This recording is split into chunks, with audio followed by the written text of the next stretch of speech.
Welcome to Black Spot. In this explainer, we're digging into the global backlash against gender rights. We're often told a story of progress, a protection, but what if that's not really the whole story? Today, we're going to pull back that curtain and look at the hidden architecture of a movement that is, frankly, reshaping our world. So let's start with the official line. What's the story we're supposed to believe?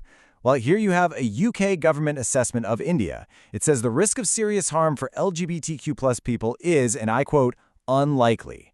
This is the clean, sanitized narrative that the situation is pretty much under control. But is it really? And then you hear this. This isn't just a random person. This is a member of India's own National Transgender Council. And her words just flip that official story completely on its head. She's describing a system that's designed to protect people but fails at the most fundamental level. This is the chasm between the story we're told and the reality on the ground. And that's what we're diving into today. All right, so here's our roadmap. First, we'll look at that official story and where it starts to crack. Then, we're going to zoom out and see how this fits into a coordinated global backlash. From there, we'll zero in on the Indian frontline, explore the very modern weapons being used to control people, and finally, we'll uncover the hidden architecture behind this whole thing. So, about this tale of two realities. The funny thing is, the contradictions are hiding in plain sight. I mean, you can find them in the very same official reports. They'll say the risk is low, but then, in the fine print, they'll admit that police often side with families against LGBTQ+ individuals, or that anti-discrimination laws are basically a lottery. It's a system that gives you a promise on paper, but in reality, it delivers something very, very different. Okay, now let's pull the lens back, because what's happening in India isn't just some isolated issue.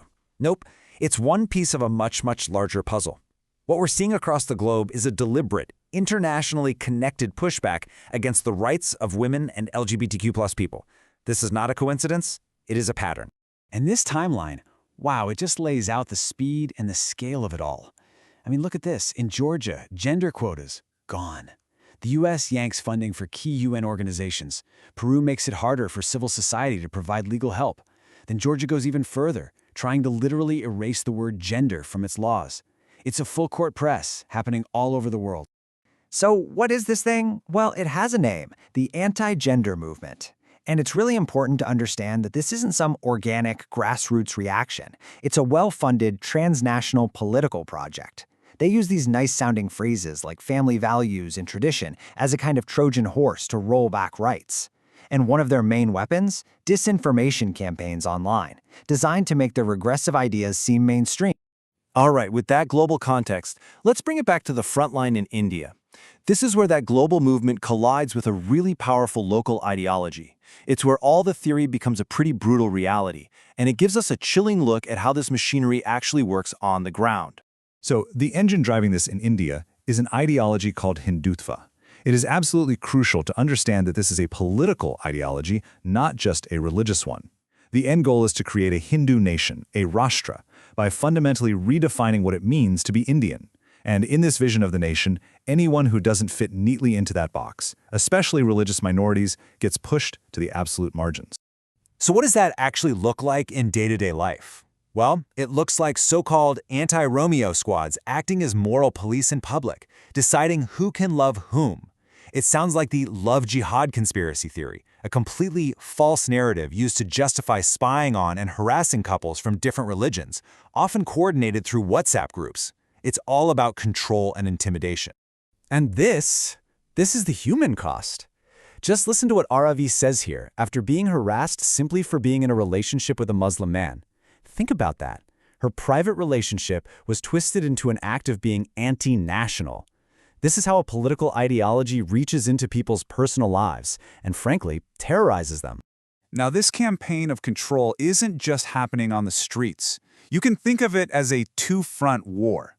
On one side, you have these new-age digital attacks, and on the other, you have the complete and systemic failure of the government's own promises. And the scale of that digital assault it's just off the charts. Female politicians in India are dealing with nearly twice the online abuse as their counterparts in the US and UK. And look, we're not just talking about a few mean comments. We are talking about organized troll farms, deep fake pornography, and a relentless fire hose of rape and death threats. It's all designed to do one thing: silence women. So, In the face of all this violence, what's the official story? What's the promise? Well, it looks something like this: the Nearby Fund. It was set up after a horrific crime sparked outrage across the country, and its whole purpose was to fund projects to make women safer. It was sold as the ultimate commitment to taking action. And here's the punchline. Here's the reality. A staggering 91%. Let that sink in for a second. 91% of the money from this life-saving fund was never even used. It just sat there. All the promises, all the money in the world, it all meant nothing because of a total failure to act. That's not a gap between words and reality. That's a canyon. Okay, so let's take a breath. We've seen the contradictions, the global coordination, the tactics on the ground, and the promises that turned out to be empty. So now it's time to connect the dots. It's time to ask the biggest question of all. What is this really about? Let's just put it right out there. If the language of protection and tradition and safety is just a smokescreen, and if the money set aside for actual safety is just left to collect dust, then what is the real end game here? What is the actual goal driving this whole global movement? And this, right here, this is the core of it. On the left, you've got the story they tell everyone. It all sounds so noble, right? Protecting tradition, strengthening the family. But all the evidence points to a completely different set of drivers on the right. This is about consolidating political power, enforcing patriarchy, pushing minorities to the side, and exploiting something called status anxiety. So what on earth is status anxiety? Well, think of it like this. In societies where the gap between the haves and have-nots is huge, just about everyone, rich, poor, and in between, gets more worried about their place on the social ladder. And that widespread anxiety makes people really receptive to any ideology that promises to restore order and give them a sense of control. It makes reinforcing old-fashioned hierarchies seem, well, pretty comforting. It is an incredibly powerful psychological tool for politics. And that brings us to the great contradiction at the heart of all this. You have this massive, global movement that preaches a gospel of protection, but its actions are actively, deliberately engineering a world that is less safe and less free. It basically manufactures the very insecurity it claims to be fighting against.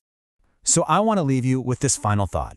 When you see a gap this massive between the official story and what's actually happening on the ground, it really has to make you wonder, right?